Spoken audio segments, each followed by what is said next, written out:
तो देखिए, मैं क्लास में जितनी थ्योरी करा रहा हूँ ये मोर देन सफिशिएंट है। इससे ज़्यादा थ्योरी करने की आपको आवश्यकता नहीं है कहीं भी, किसी किताब से या पीडीएफ से। केवल एमसीक्यू प्रैक्टिस करिए, और उसमें भी सबसे पहले आप प्रैक्टिस करिए पीवाईक्यू यानी प्रीवियस ईयर पेपर में आए हुए क्वेश्चंस की। इसके लिए जाइए आप मेरे यूट्यूब चैनल पर जिसका नाम है कंप्यूटर बाय यतेंद्र सर। वहाँ कम्युनिटी वाले सेक्शन में जाना, तो वहाँ क्वेश्चन डालता हूँ मैं डेली बेसिस पर। उनके आंसर करोगे ना तो आपको सेम फीलिंग आएगी कि आप एक मॉक टेस्ट दे रहे हो। फिर आप है ना उन क्वेश्चन को ट्राई करने के बाद उनका एक्सप्लेनेशन देखना चाहते हैं तो मेरे यूट्यूब चैनल पर एक प्लेलिस्ट है MCQ practice for all exam. वहाँ जितनी क्लासेस हैं उनमें उन क्वेश्चन की एक्सप्लेनेशन है, तो आप वहाँ से एक्सप्लेनेशन देख सकते हैं।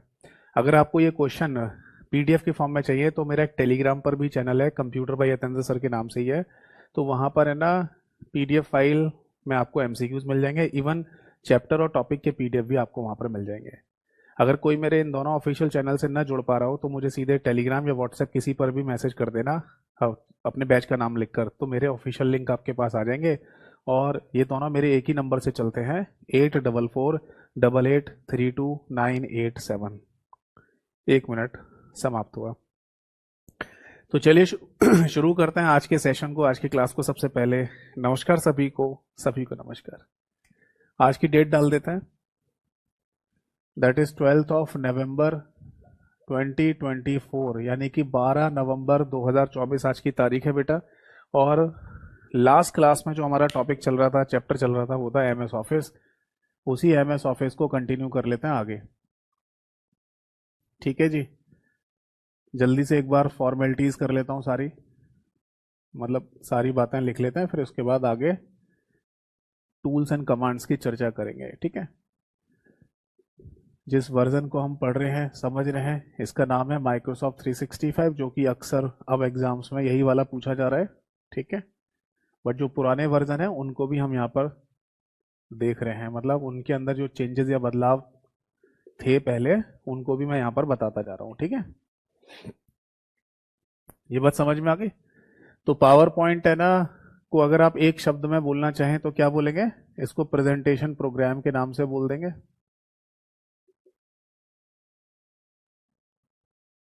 ठीक है बेटा, प्रेजेंटेशन प्रोग्राम, हिंदी और इंग्लिश दोनों में प्रेजेंटेशन प्रोग्राम कहा जाएगा इसको।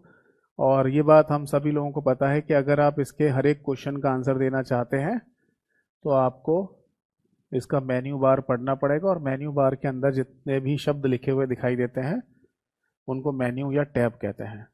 ठीक है, एक बार जल्दी से सारे मेन्यू या टैब के नाम लिख देता हूँ। फाइल, होम, इंसर्ट, ड्रॉ, इसके बाद आएगा डिज़ाइन, इसके बाद आएगा, डिज़ाइन के बाद आ जाता है ट्रांजिशन, ट्रांजिशन के बाद आता है बेटा एनिमेशन, एनिमेशन के बाद आ जाएगा यहाँ पर दैट इज स्लाइड शो। ठीक है, स्लाइड शो के बाद आता है एक यहाँ पर रिकॉर्ड। ठीक है, रिकॉर्ड के बाद आ जाएगा दैट इज रिव्यू, रिव्यू के बाद आ जाता है व्यू, और व्यू के बाद आता है बेटा हेल्प के नाम से, है ना। तो इतने सारे मेन्यू या टैब हमें यहाँ पर देखने को मिलते हैं। और ये बात आपको पता ही है कि किसी भी मेन्यू या टैब पर अगर आप क्लिक करेंगे तो नीचे की तरफ आपको एक मोटी सी पट्टी दिखाई देती है जिसको रिबन कहा जाता है। ठीक है, और रिबन पर सबसे पहले क्या दिखाई देते हैं? ग्रुप्स दिखाई देते हैं। ठीक, तो यहाँ तक की कहानी सभी को क्लियर है? एक बार मैं फिर से रिवाइज करा दूं आप सभी लोगों को कि हमने लास्ट क्लास तक कहाँ तक समझ लिया था। फाइल को कंप्लीट कर लिया, होम को भी कंप्लीट कर लिया, इंसर्ट को कंप्लीट कर लिया, और ड्रॉ को भी कंप्लीट कर लिया है। तो आज की क्लास में ना हम डिज़ाइन वाले मेन्यू या टैब को कंप्लीट करेंगे, मतलब से शुरुआत करेंगे यहाँ से और फिर आगे बढ़ते जाएंगे। ठीक है, अब मैं आगे स्टार्ट करूं उससे पहले अगर किसी का कोई डाउट है तो पूछिए।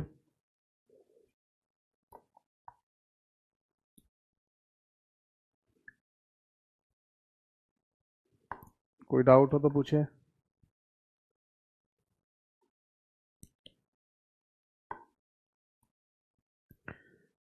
देखिए, मैं आप सभी लोगों को एक बात और बोलना चाहूँगा, जैसे मैंने कुछ बच्चों के कमेंट्स अभी पढ़े। देखिए, अगर किसी का है ना आने वाले समय में, मतलब रिसेंटली जो आने वाला समय है जल्दी ही, उसमें अगर किसी का कोई एग्ज़ाम है, कोई पेपर है, तो प्लीज है ना वो लोग जो वीओडी वाला सेक्शन है उसमें से भी है ना कुछ चैप्टर कंप्लीट कर सकते हैं। जैसे कुछ लोग जैसे बोल रहे हैं सर हमें अभी और जो बचे हुए चैप्टर्स हैं वो कब पढ़ने को मिलेंगे। तो देखो लाइव क्लास में तो है ना एक सीक्वेंस में ही है ना क्लासेस चलेंगी, एक सीक्वेंस में ही सिलेबस को कंप्लीट कराया जाता है। ठीक है, इसमें जल्दबाजी नहीं दिखा सकते ना।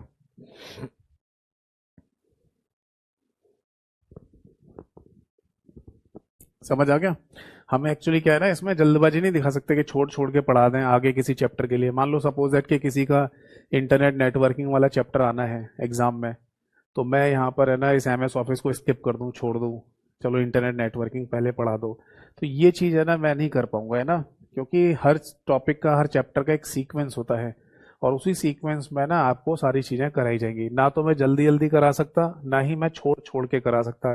क्योंकि इसमें क्या है ना कुछ पर्टिकुलर बच्चों की वजह से बाकी जितने भी हजारों बच्चे इस बैच में ऐड होते हैं उनका नुकसान हो जाएगा। ऐसा भी तो हो सकता है ना कि किसी के एग्जाम में इंटरनेट वगैरह के क्वेश्चन आते ही ना हो। तो इसलिए ना हमें, और एमएस ऑफिस के ज़्यादा आते हों, जैसे दिल्ली पुलिस की अगर हम बात करें कांस्टेबल हेड कांस्टेबल की, तो उसमें एमएस वर्ड और एक्सेल, खैर पावर पॉइंट वहाँ नहीं पूछते, बट एक्सेल और वर्ड तो बहुत डिटेल में आ रहा है वहाँ पर, वही पूछ रहे हैं वो लोग। तो इसलिए मैं सभी लोगों से ये रिक्वेस्ट करूंगा कि अगर किसी का कोई एग्जाम है आने वाले समय में, तो वो जो वीओडी वाला सेक्शन आपको मिला हुआ है उसमें से है ना क्लासेस को देखकर अपना सिलेबस कंप्लीट कर सकते हैं, जल्दी करना है तो। नहीं तो आराम आराम से धीरे धीरे चलेंगे, कोई जल्दबाजी नहीं है। क्योंकि ये सब्जेक्ट आप पहली बार पढ़ रहे हैं जल्दबाजी में और शॉर्ट शॉर्ट में, तो वैसे भी कुछ समझ में नहीं आएगा आपको। ठीक है। और ज़्यादातर लोग यही करते हैं। मैंने बहुत सारे टीचर्स और क्लासेस वगैरह को भी थोड़ा सा एनालाइज किया है कि लोग और किस तरीके से कंटेंट डिलीवर कर रहे हैं, सबका देख लिया मैंने। सब शॉर्ट शॉर्ट में और जल्दी जल्दी खत्म। अब बच्चों के नंबर आए नहीं आए उन्हें कोई फर्क नहीं पड़ता, उनका सिलेबस खत्म। बट मैं ऐसा नहीं करता हूँ, मैं अपनी शिद्दत से डिटेल में पढ़ा रहा हूँ। जिसको पढ़ना है आराम से पढ़िए। बस इस बात की गारंटी है कि जब आप पूरा डिटेल में अच्छे से समझ लेंगे तो ये हर एक एग्जाम के लिए काम करेगा, स्टेट गवर्नमेंट का हो चाहे सेंट्रल गवर्नमेंट का हो, और आपके नंबर भी आएंगे। देखो बेटा, यहाँ पर है ना आज की क्लास में हम डिजाइन वाले मेन्यू या टैब को डिस्कस करेंगे। और इसमें सबसे पहला ही जो हमें ग्रुप दे रखा है वो है थीम के नाम से।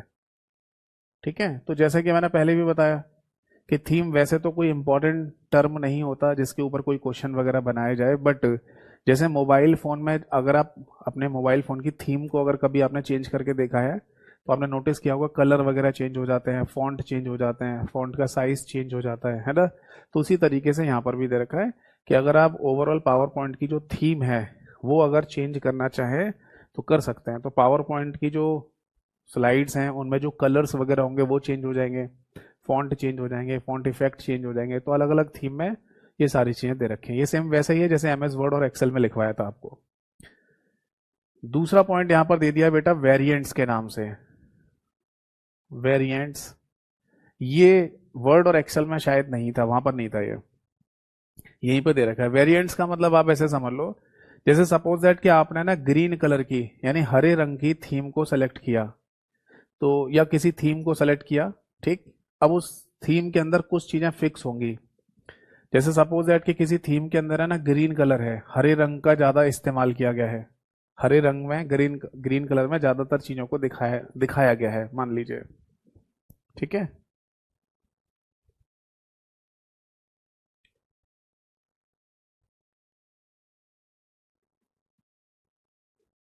कुछ इशू हुआ है क्या?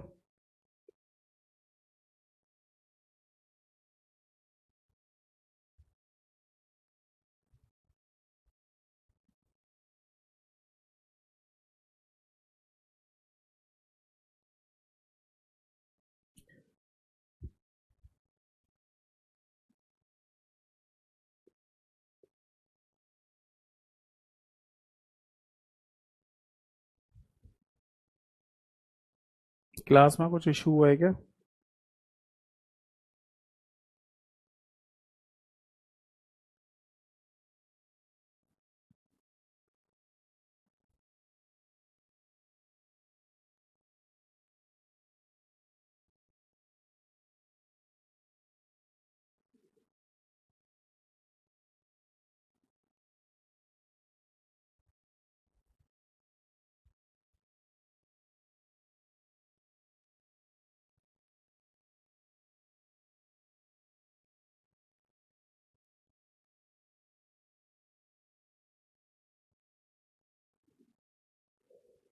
अगर क्लास प्रॉपर चल रही है तो एक बार कमेंट सेक्शन में बता दीजिए बेटा।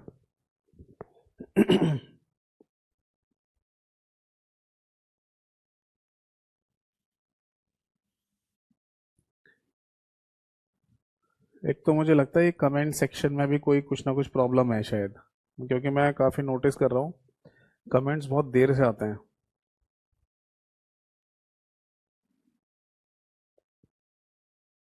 नहीं, ठीक ही चल रहा है ना। कोई दिक्कत अगर हो तो बताना, ठीक है। जैसे एक बच्चे ने लिखा था सर बफरिंग हो रही है, तो मेरे हिसाब से अब तो सब कुछ ठीक ही चल रहा है।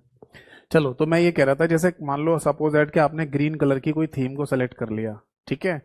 तो उस ग्रीन कलर की थीम में भी कई तरीके के ग्रीन कलर हो सकते हैं ना, लाइट ग्रीन, डार्क ग्रीन। इसी तरीके से किसी भी थीम का वेरिएंट चेंज कर लेना, ये ऑप्शन यहाँ पर दे रखा है।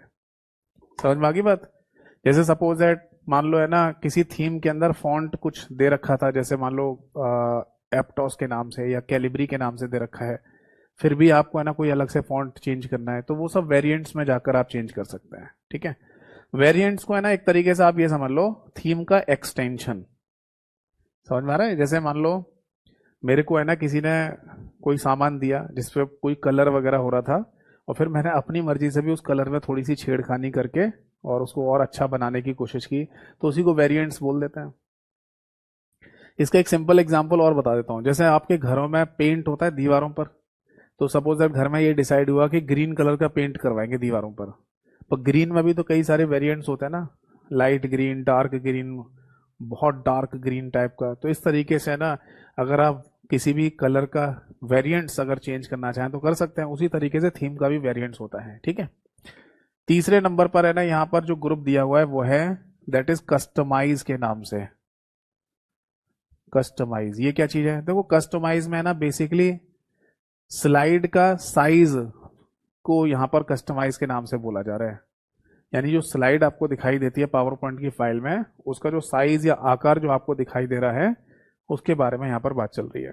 देखो, बेसिकली होता क्या है कि जब आप पावर पॉइंट की स्लाइड को देखेंगे ना, तो उसका नाम होता है दैट इज वाइड स्क्रीन।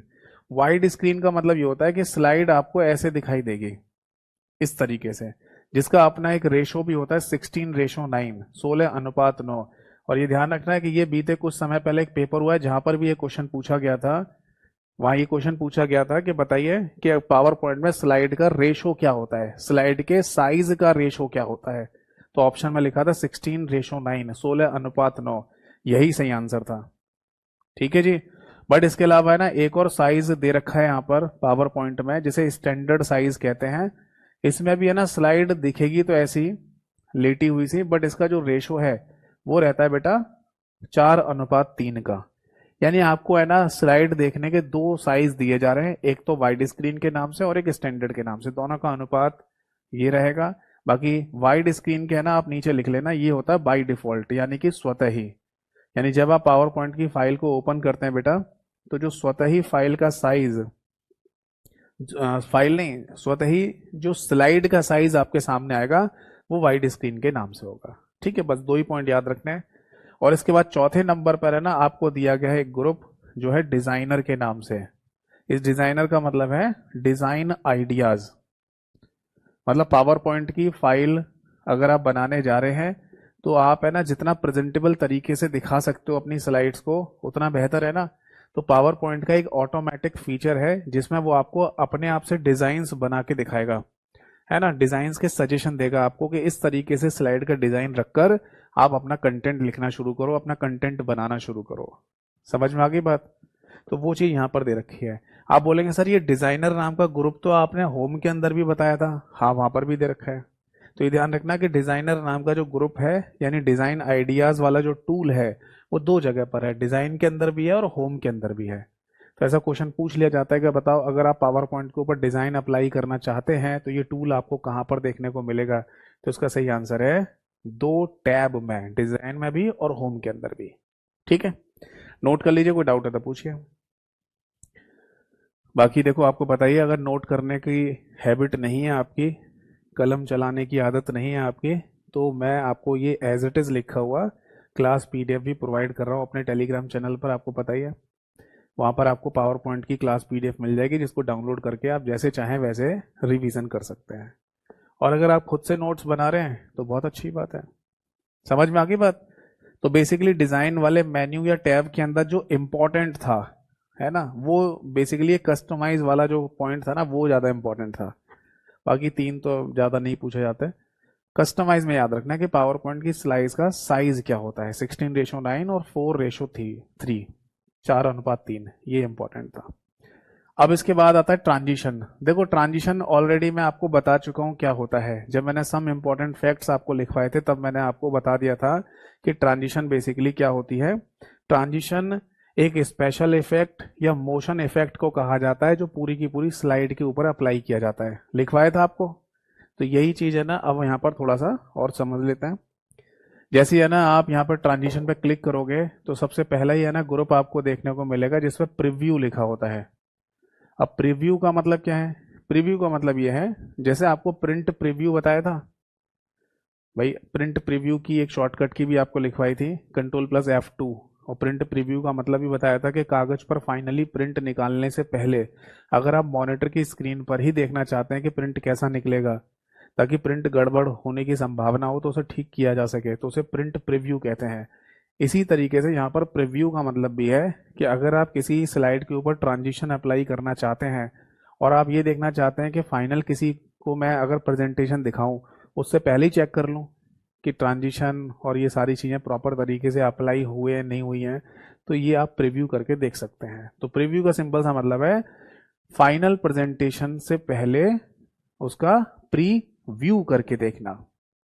मतलब पहले व्यू करके देख लो। अगर मैं किसी के सामने प्रेजेंटेशन देने जा रहा हूं तो उससे पहले एक टूल होता है ना, मतलब एक काम कर सकते हो ना, पहले से ही एक प्रिपरेशन करके देख सकते हो, तैयारी करके सब कुछ ठीक है या नहीं, फिर जाएंगे किसी के सामने प्रेजेंटेशन देने। तो इसी को यहाँ पर प्रीव्यू कहा जाता है। ठीक है। दूसरे नंबर पर है ना, यहाँ पर जो आपको ग्रुप दिया हुआ है वो है ट्रांजिशन के नाम से, ट्रांजिशन। ठीक है। और ये बात आपको पता है, ट्रांजिशन अप्लाई कहाँ होती है? होल स्लाइड पर, यानी कि पूरी की पूरी स्लाइड पर अप्लाई होती है। बताइए बेटा, बात समझ में आ गई या नहीं? तो अगर आप ट्रांजिशन अप्लाई करना चाहें तो पूरी स्लाइड पर अप्लाई कर सकते हैं। ठीक है। कैसे अप्लाई होता है वो मैंने आपको शुरुआत में दिखाई दिया था। बाकी ये पॉइंट और ध्यान रखना कि ट्रांजिशन को अगर एक शब्द में कहा जाए कि ये क्या चीज है, तो हम इसको या तो स्पेशल इफेक्ट कह देते हैं, इसको हिंदी में विशेष प्रभाव कहा जाएगा, बट ऐसा हिंदी में लिखा हुआ नहीं आता। अगर हिंदी वाले सेक्शन में भी ये क्वेश्चन लिखा हुआ आएगा पावर पॉइंट का, तो वहां पर भी स्पेशल इफेक्ट शब्द ही इस्तेमाल में लाया जाता है, या फिर इसको मोशन इफेक्ट भी कहा जा सकता है, मोशन इफेक्ट। ठीक है। इसीलिए मैं बोलता हूं आप सभी लोगों से कि कंप्यूटर के जो ज्यादातर शब्द है ना वो हिंदी और इंग्लिश दोनों में सेम ही होते हैं। इनका ज्यादातर का किसी का हिंदी अनुवाद नहीं होता, ना हिंदी अनुवाद करके पूछा जाता। ठीक है। तो यहाँ पर ढेर सारे ना आपको ट्रांजिशन के एग्जाम्पल देखने को मिलेंगे। आप किसी भी ट्रांजिशन को अप्लाई कर सकते हैं स्लाइड के ऊपर। समझ में आ गई बात? ठीक है। अब इसके बाद है ना, तीसरे नंबर पर है ना, आप यहाँ पर देखिएगा तो एक आपको ग्रुप और दिखाई देगा जो कि टाइमिंग के नाम से होगा। इस टाइमिंग के अंदर बेसिकली क्या दिया हुआ है, देखो यहाँ टाइमिंग के अंदर बेसिकली टाइम सेट करने का ऑप्शन होता है। टाइम सेट करने का ऑप्शन मतलब आप इसे ऐसे समझ लो, ड्यूरेशन। क्या है? ड्यूरेशन। वैसे एक टूल और मैं लिख देता हूं यहाँ पर, साउंड का, मतलब साउंड ऐड करना। ये लिख लो पहले, फिर ड्यूरेशन बताता हूँ। जैसे सपोज दैट कि आप है ना चाहते हैं कि जब मैं किसी के सामने प्रेजेंटेशन दिखाऊं तो मेरी प्रेजेंटेशन के साथ साथ बैकग्राउंड में एक म्यूजिक भी चल रहा हो, साउंड चल रहा हो, तो आप यहाँ पर साउंड को भी ऐड कर सकते हैं। ठीक है। बट इसके लिए क्या करना होगा, आपको अपने कंप्यूटर सिस्टम के साथ है ना कोई स्पीकर्स को जोड़ना होगा, क्योंकि स्पीकर होंगे तभी तो साउंड आएगी। साउंड तो चलो आपने ऐड कर लिया, आपके कंप्यूटर में कोई ऑडियो फाइल है उसको आपने अटैच कर दिया प्रेजेंटेशन के साथ, बट जब आप स्पीकर लगाएंगे कंप्यूटर के साथ तभी तो साउंड आएगी। तो हमें साउंड अप्लाई करने का टूल दे रखा है, ऐड करने का टूल दे रखा है, बट इसके लिए हमें अपने कंप्यूटर में स्पीकर लगाने पड़ेंगे। ठीक है। इसके अलावा यहाँ पर एक और टूल दिया हुआ ड्यूरेशन का, ये इंपॉर्टेंट है। ड्यूरेशन का मतलब ये होता है कि अगर आप चाहते हैं कि कोई ट्रांजिशन कितने स्लो चले या कितनी तेज रन हो, समझ में आ रहा है, तो उसको ड्यूरेशन के नाम से बोलते हैं, यानी कि ट्रांजिशन का टाइम सेट करना। या फिर ऐसे लिख सकते हैं ट्रांजिशन अप्लाई, या ट्रांजिशन प्ले लिख लो, ट्रांजिशन प्ले होने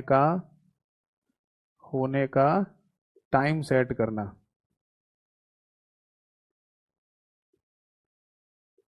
जैसे इसका एक रियल एग्जांपल समझाता हूँ। आप हमारी जो क्लासेस होती हैं, कई बार उन क्लासेस को थोड़ा सा स्पीड में बढ़ा के देखते हो ना। अगर आपका मन है कि हमारी क्लासेस को थोड़ा स्पीड में बढ़ा के देखने का, तो आप है ना, नॉर्मल जो स्पीड होती है उसको 1x बोल देते हैं या 1.0x बोल देते हैं। बट अगर आप हमारी इस क्लासेस को थोड़ा बढ़ाकर देखना चाहें तो 1.5x पर या 2x पर देखते हैं। तो आप क्या कर रहे हो, बेसिकली क्लास मान लीजिए 1.5 घंटे की है, आपने इसको है ना 1.5x की स्पीड पर देख लिया, तो आपने ना मान लो इस क्लास को 45 मिनट 1 घंटे में ही पूरा खत्म कर लिया, है ना। तो क्लास जितनी बड़ी थी उसको जल्दी खत्म कर लिया ना। अब सपोज दैट कि आप क्लास को बहुत स्लो करके देखना चाहते हैं, पता चले आप कुछ नोट कर रहे हो, तो आप 1.0x की जगह आप 0.5x पर क्लास को देख रहे हैं, तो मैं उसमें बहुत स्लो स्लो बोलता हुआ सुनाई दे रहा हूँ, है ना। उस समय मान लो खुद से आप नोट्स बना रहे हैं, तो बेसिकली जो एग्जैक्ट टाइम है आप उसके साथ छेड़खानी कर रहे हैं, आप है ना उसको कम कर रहे हैं या ज्यादा कर रहे हैं। तो इसी तरीके से समझ लो कि हर ट्रांजिशन को प्ले होने में टाइम सेट, हर ट्रांजिशन का प्ले होने का टाइम सेट होता है। जैसे कोई ट्रांजिशन किसी स्लाइड के ऊपर अप्लाई जो हो रही है, उसको टोटल प्ले होने में 5 सेकंड का समय लगेगा। बट अगर आप चाहते हैं ये 5 सेकंड नहीं कम सेकंड में ही खत्म हो जाए, या 5 सेकंड से ज्यादा सेकंड्स में खत्म हो, है ना, तो इसी को यहाँ पर ड्यूरेशन कहा जाता है, जिसमें आप ट्रांजिशन प्ले होने का टाइम सेट कर सकते हो। समझ में आई बात। जैसे मैंने आपको शुरुआत में बताया था ना कि ट्रांजिशन बेसिकली पूरी स्लाइड पर अप्लाई होने वाला एक स्पेशल इफेक्ट है, जिसका एग्जांपल बताया था मैंने, मिलता जुलता शादी की वीडियो वाला। कि अगर आप किसी की शादी की वीडियो देख रहे हैं तो उसमें है ना दूल्हा दुल्हन का फोटो ऐसे कॉर्नर में से घूमता हुआ निकलता हुआ आएगा, और बीच में घूमेगा, रुक जाएगा, फिर फुल स्क्रीन पर हो जाएगा और टुकड़ा में टूट के गायब हो जाता है। तो इसे स्प्लिट ट्रांजिशन कहते हैं, स्प्लिट, टुकड़ों में टूट जाना, है ना। तो भाई कॉर्नर में से निकल के आया, धीरे धीरे आया और बीच में आके रुक के फिर बड़ा हो गया फोटो पूरी स्क्रीन पर और टूट के गायब हो गया। तो ये ट्रांजिशन प्ले होने में मान लो 5 सेकंड का समय लगा पूरा ये सब काम होने में। आप इस काम को थोड़ा कम भी कर सकते हैं, मतलब पूरे टाइम को, और ज्यादा भी कर सकते हैं। आप चाहते हैं कि इसको थोड़ा और मैं घुमाऊं धीमे धीमे, तो ज्यादा टाइम लगाओगे। और जल्दी जल्दी घूम के आ जाए, बड़ा हो जाए, टूट के बिखर जाए, तो वो कम समय में हो जाएगा, है या नहीं। तो बेसिकली हमें समझ में आ गया कि हम अपने अपने किसी भी ट्रांजिशन को प्ले होने के टाइम को भी सेट कर सकते हैं। बताओ बात समझ में आ गई या नहीं। ठीक है। अब इसके बाद है ना यहाँ पर एक और टूल हमें देखने को मिलता है जिसे एडवांस्ड स्लाइड कहते हैं। क्या बोलते हैं बेटा, एडवांस्ड स्लाइड। ये क्या है, इसको बेसिकली ट्रिगर फायर के नाम से भी बोला जाता है, ट्रिगर फायर, ये भी बोल देते हैं। कोई हिंदी नाम है नहीं, हिंदी में कोई नाम नहीं होता। और ये ध्यान रखना कि बीते कुछ समय पहले एक पेपर हुआ था जहां पर ये क्वेश्चन पूछा गया एग्जाम में। ट्रिगर फायर को है ना आप दूसरे शब्दों में ये भी लिख सकते हैं, माउस क्लिक। माउस क्लिक क्या मतलब है इस बात का, इस बात का मतलब ये है कि जैसे जैसे कुछ चीजें अपने आप जो प्ले हो रही होती है ना, उसमें जितना टाइम सेट किया गया है वो उसी टाइम से चलेंगी। बट अगर आपको चीजों को जल्दी जल्दी प्ले करना है, जल्दी जल्दी निकालना है, तो वहां पर आप माउस क्लिक का इस्तेमाल कर सकते हैं।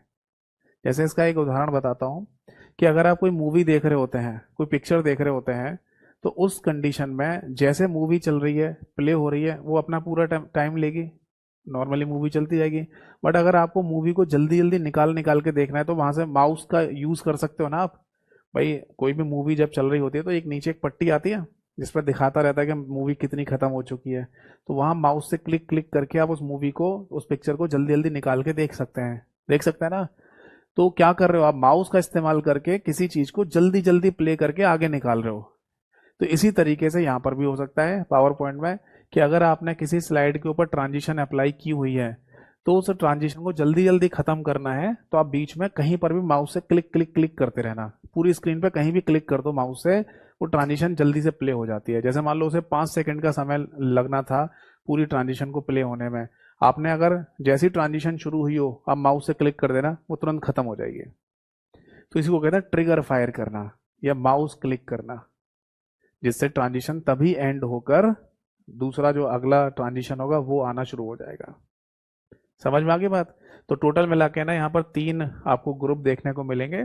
सबसे पहला प्रीव्यू दे रखा है, दूसरा ट्रांजिशन और तीसरा टाइमिंग। इसमें है ना जो मुद्दे की बात है, इंपॉर्टेंट बात है जो पूछी जा सकती है वो तो ये है, एक तो ट्रांजिशन पूरी स्लाइड पर अप्लाई होती है, दूसरा ट्रांजिशन को स्पेशल इफेक्ट या मोशन इफेक्ट कहते हैं, और तीसरा है ये वाला पॉइंट, ट्रिगर वाला।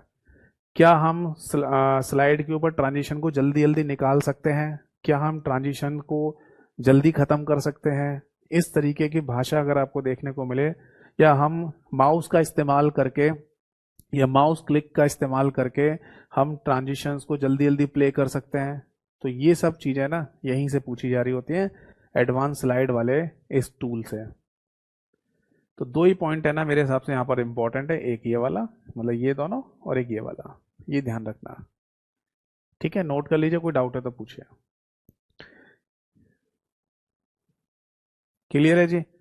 तो ऐसे ही है ना, आगे अब हम डिस्कस करेंगे एनिमेशन के बारे में। तो मैं चाहूंगा जितने भी लोग लाइव हैं बेटा, आप सभी लोग बताओ कि एनिमेशन कहाँ पर अप्लाई होता है। क्या लिखवाया था मैंने आपको सम इंपॉर्टेंट फैक्ट्स में, बताओ।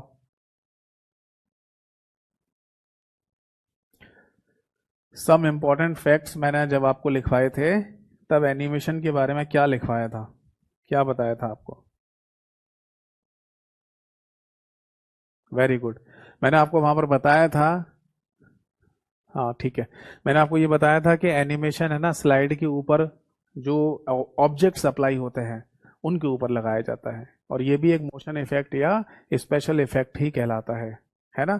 अब स्लाइड के ऊपर जो ऑब्जेक्ट थे एक बार फिर से रिवाइज कर लो। जैसे सपोज दैट ये आपकी स्लाइड है पावर पॉइंट की, तो इसके ऊपर अगर आप कोई टेक्स्ट लिखते हैं तो वो भी ऑब्जेक्ट कहलाएगा। अगर आप कोई शेप या आकृति बनाते हैं तो वो भी ऑब्जेक्ट कहलाएगा।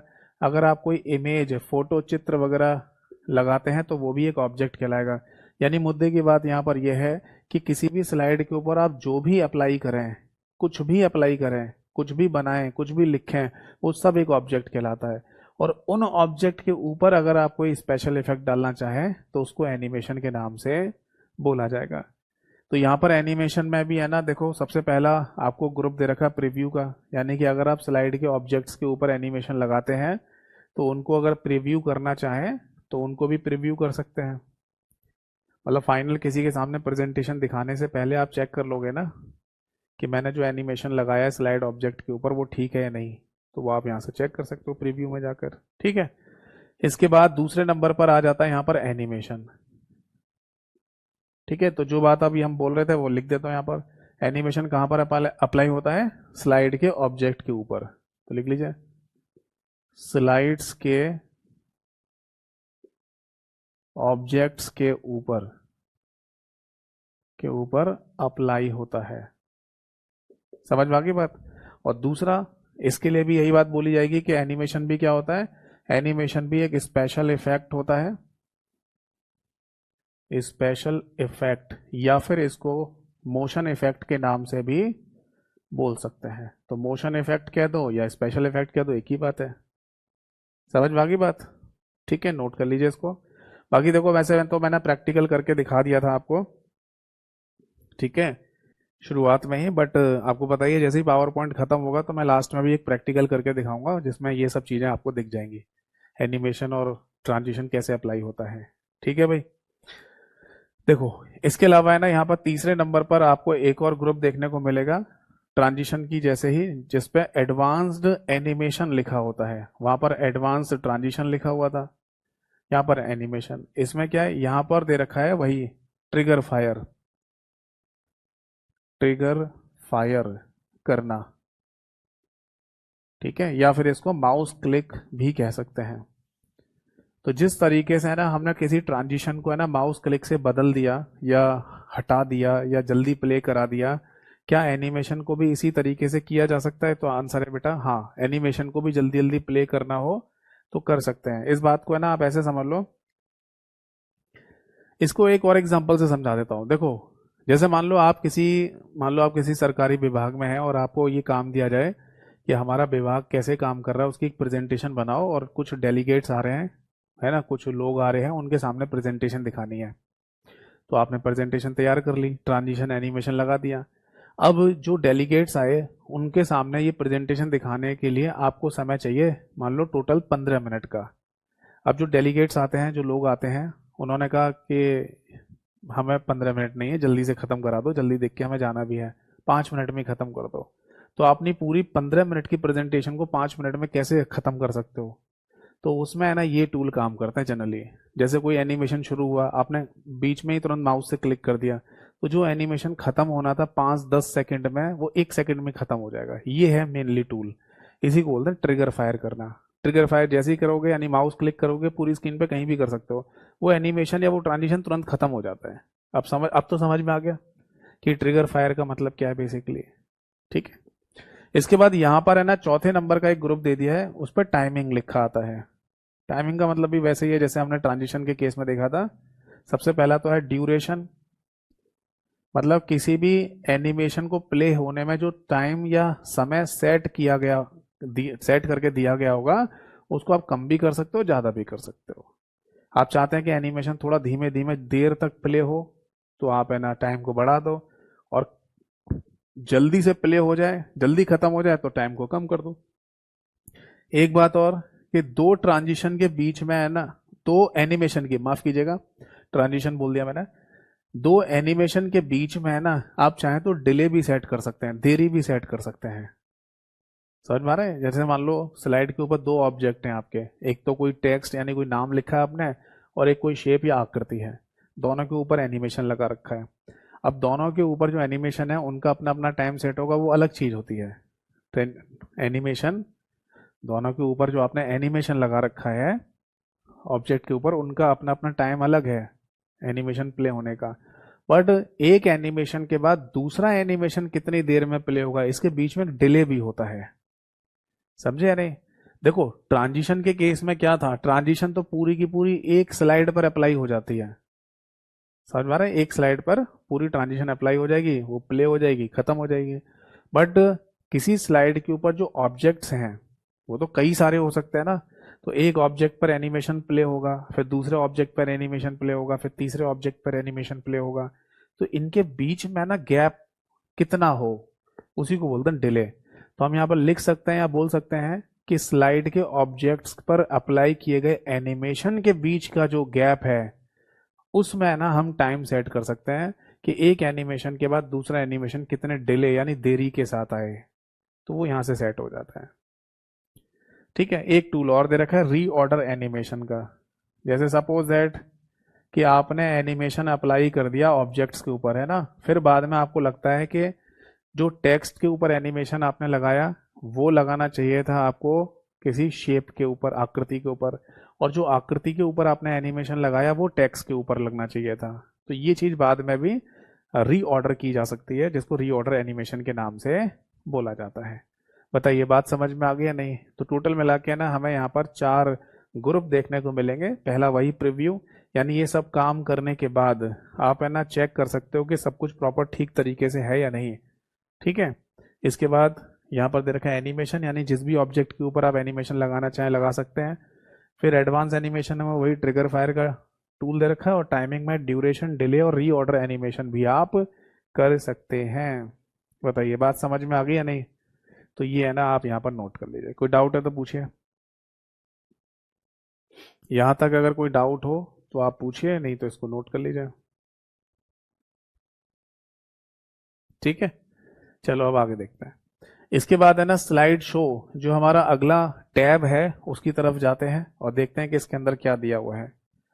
देखो स्लाइड शो मैंने आपको बताया भी था, सम इम्पोर्टेंट फैक्ट जब लिखवाए थे, कि आप पावर पॉइंट प्रेजेंटेशन बनाने के बाद अगर किसी को अपनी प्रेजेंटेशन फुल स्क्रीन पर करके दिखाना चाहें, कंप्यूटर की फुल स्क्रीन पर, या फिर है ना आप किसी प्रोजेक्टर के थ्रू किसी पर्दे पर, दीवार पर दिखाना चाहें, है ना, तो जब आप फुल स्क्रीन करके अपनी प्रेजेंटेशन को दिखाना चाहते हैं, तो उसी को यहाँ पर स्लाइड शो के नाम से बोला जाता है। तो स्लाइड शो करने की यहाँ पर अपनी एक शॉर्टकट की भी होती है, दैट इज फंक्शन की F5। तो ये पॉइंट आप यहाँ ध्यान रखना। तो स्लाइड शो नाम का यहाँ पर टैब दे दिया है, कुछ और भी टूल दिए गए हैं, वो चर्चा करते हैं। तो सबसे पहले है ना आपको ग्रुप मिलेगा, that is start slide show के नाम से। जैसे आप इस पर क्लिक करेंगे ना, तो यहाँ पर एक ग्रुप आएगा स्टार्ट स्लाइड शो। ये आता लिखा हुआ। ठीक है भाई। अब स्टार्ट स्लाइड शो के अंदर है ना, सबसे पहला जो आपको टूल मिलेगा उसे कहते हैं स्लाइड शो केबल, या उसको है ना कह सकते हैं स्लाइड शो फ्रॉम बिगनिंग, या बिगनिंग शब्द को शुरू में लिख लो, ऐसे लिख लो बिगनिंग स्लाइड शो, ऐसे ही लिखा हुआ आता है वहां पर बिगनिंग स्लाइड शो। क्या मतलब है? इसका मीनिंग ये होता है कि स्लाइड शो को आप शुरुआत से करना चाहते हैं, स्लाइड शो को शुरुआत से प्ले करना चाहते हैं।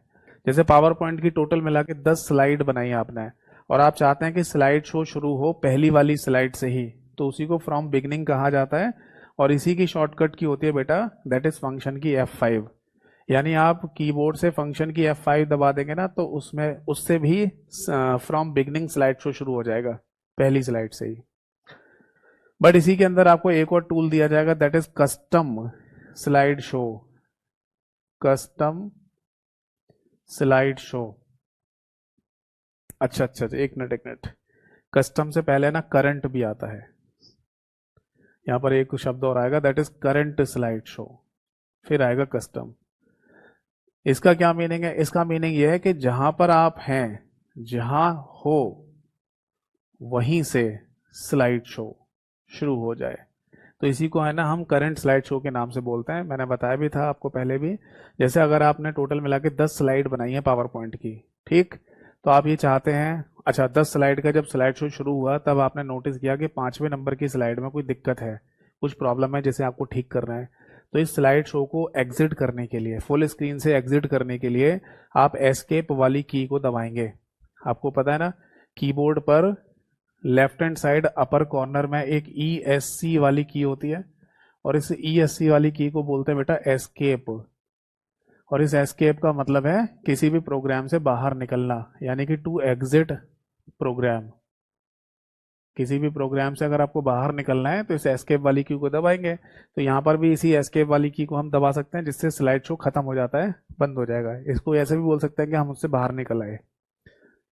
अब आपने 5वें नंबर की स्लाइड पर कुछ काम किया, कुछ चेंजेस किए, और फिर आप चाहते हैं कि जहां पर अभी मैं हूं, यानी 5वें नंबर की स्लाइड पर, वहीं से स्लाइड शो शुरू हो जाए, तो इसी को कस्टम स्लाइड शो कहा जाता है। और इसकी भी अपनी शॉर्टकट की होती है, दैट इज शिफ्ट के साथ F5। यानी केवल F5 दबा देंगे, फंक्शन की F5, तो उससे तो बिल्कुल शुरुआत से स्लाइड शो शुरू हो जाता है। और शिफ्ट के साथ F5 दबाएंगे तो जिस स्लाइड पर हो वहीं से स्लाइड शो शुरू होगा। और इसके बाद आता है तीसरे नंबर पर, that is custom slide show. Custom का मतलब तो आपको पता ही होगा, कस्टम का मतलब है कस्टमाइजेशन, मतलब आपके अनुसार। कस्टम स्लाइड शो मतलब आपके अनुसार स्लाइड्स या स्लाइड शो का आना, या स्लाइड्स का शो होना, स्लाइड्स का शो होना, ये इसका मीनिंग है। समझ में आई बात या नहीं? भाई अगर सपोज दैट आप चाहते हैं कि पहले नंबर की जो स्लाइड है वो पहले नंबर पर ना दिखाई दे, वो तीसरे नंबर पे आए, और तीसरे नंबर वाली स्लाइड पहले नंबर पे दिखाई दे, दूसरे नंबर की स्लाइड 10वें नंबर पे चली जाए, 10वें नंबर की स्लाइड दूसरे पे आ जाए, तो इसको क्या कर रहे हैं आप? अपने अनुसार स्लाइड शो को सेट करना चाहते हैं, तो आप इन स्लाइड को आगे पीछे भी कर सकते हैं। तो इसी को बेटा कहा जाता है, दैट इज स्लाइड शो या कस्टम स्लाइड शो। ठीक है जी। तो फाइनली दूसरे नंबर, मतलब पहले नंबर पे जो हमें ग्रुप देखने को मिलेगा वो है यहाँ पर स्टार्ट स्लाइड शो के नाम से। ठीक, नोट कर लीजिए, कोई डाउट है तो पूछिए। अब दूसरे नंबर पर है ना, यहाँ पर आपको एक और ग्रुप देखने को मिलेगा जिस पर रिहर्स लिखा होता है। क्या लिखा होता है? Rehearse, REHEARSE। देखो बीते कुछ समय पहले एक पेपर हुआ जहां पर यह क्वेश्चन पूछा गया था एग्जाम में कि बताओ पावर पॉइंट के अंदर इनमें से कौन सा टूल मौजूद होता है। ठीक है, कौन सा टूल मौजूद होता है? तो वहां पर उस ये चारों ऑप्शन में से एक ऑप्शन पे क्या लिखा था? एक ऑप्शन पे लिखा हुआ था रिहर्सल, ये लिखा हुआ था रिहर्सल। ठीक है, तो ये रिहर्सल क्या चीज है? तो बेसिकली यहाँ जो रिहर्सल है ना, ये टूल, ये रिहर्स नाम के ग्रुप के अंदर दे रखा है। ठीक है, और इसका मीनिंग ये है एक प्री प्रिपरेशन। मैं समझाता हूँ। एक्चुअली होता क्या है कि पावर पॉइंट प्रेजेंटेशन बनाने के टाइम पर है ना, माइक्रोसॉफ्ट कंपनी ने एक और ऑटोमेटिक टूल दे रखा है जिसमें टिप्स एंड ट्रिक्स आपको बता दी जाती हैं। भाई सीधी सी बात है, आप प्रेजेंटेशन देने जा रहे हैं किसी के सामने, ये बहुत बड़ी बात होती है। अगर छोटी मतलब गलतियां अगर हो गई, तो छोटी मोटी गलतियों की वजह से भी है ना आपका कोई प्रोजेक्ट रुक सकता है, या आपका है ना वो पूरा प्रेजेंटेशन खराब हो सकता है। तो आप अपनी मदद से तो प्रेजेंटेशन बना ही रहे हैं, आप खुद से बना रहे हैं, हो सकता है थोड़ी बहुत किसी से और मदद ले लियो। पावर मतलब माइक्रोसॉफ्ट कंपनी जिसका ये एप्लीकेशन है, वो खुद से भी आपको है ना टिप्स एंड ट्रिक्स मौजूद अवेलेबल कराती है, जो कि पावर पॉइंट में मौजूद है ये टूल, जिसको रिहर्सल के नाम से बोलते हैं। समझ में आ रहा है? रिहर्सल शब्द ये वही है जो आपने पहले सुना होगा, कि अगर कोई मूवी होने जा रही है, कोई मूवी की शूटिंग होने जा रही है, तो रिहर्सल कर रहे होते हैं एक्टर और एक्ट्रेसेस। कोई गाने का शूट होने जा रहा है, फाइनल शूट, उससे पहले लोग जो एक्टर एक्ट्रेसेस हैं वो रिहर्सल कर रहे होते हैं। देखा है ना आपने, आपने भी बचपन में कोई ना कोई प्ले अगर किया हो स्कूल कॉलेज में, तो आपने है ना फाइनल डे पर जो मेन एक्ट होना है उससे पहले कई बार रिहर्सल करके देखा होगा। इसको प्री प्रिपरेशन भी तो कह सकते हैं ना। समझ में आ रहा है? तो ऐसे ही पावर पॉइंट के अंदर एक टूल दिया हुआ है रिहर्सल विद कोच के नाम से। अब या तो रिहर्सल विद कोच लिखा हुआ आ जाएगा पूरा का पूरा, या केवल रिहर्सल शब्द भी लिखकर पूछ लेते हैं।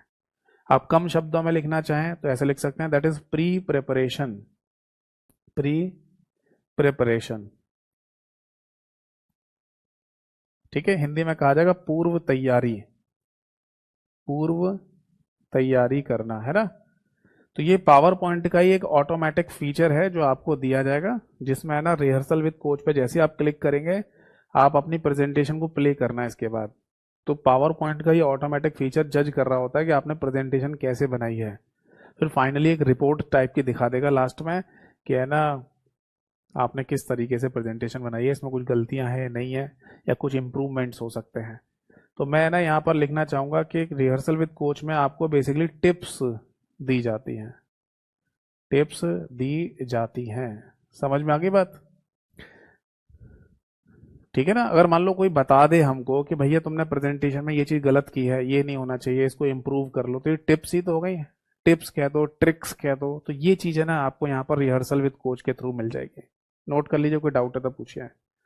इंपॉर्टेंट क्या है वो यही है, अगर रिहर्सल विद कोच पूछा जाए, रिहर्स पूछा जाए, तो ये आपको पावर पॉइंट में टूल देखने को मिलता है, और जो कि एक ऑटोमेटिक फीचर है जिसके थ्रू आपको टिप्स वगैरह दी जाती हैं पावर पॉइंट प्रेजेंटेशन फाइल में।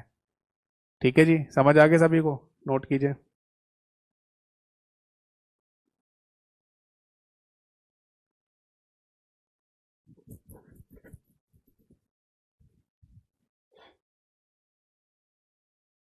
कोई डाउट तो नहीं है?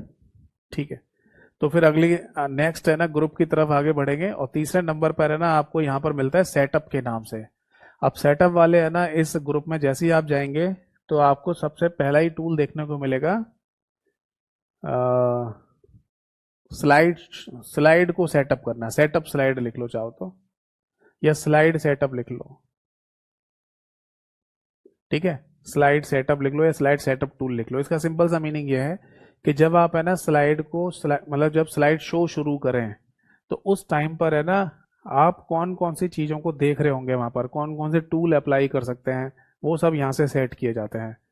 जैसे सपोज दैट कि अगर आप है ना स्लाइड शो कर रहे हैं किसी के सामने, और अगर आप कुछ स्लाइड पर लिख कर दिखाना चाहते हैं स्लाइड शो के दौरान, ठीक है, मतलब हम स्लाइड शो जब प्ले कर रहे होते हैं तो उस दौरान हम स्क्रीन पर लिख भी सकते हैं। इसके लिए हमें अपने कंप्यूटर के साथ एक पेन टैब जैसी डिवाइस को कनेक्ट करना पड़ेगा, तो उससे अपनी हैंड राइटिंग में लिखेंगे ना पेन टैब पर, तो वो स्लाइड पर लिखा हुआ दिखाई देता है। ठीक है। तो उसका पेन का कलर कैसा होना चाहिए, तो ये सब टूल है ना आपको यहाँ पर सेट करने को मिल जाएंगे स्लाइड सेटअप के टूल के अंदर।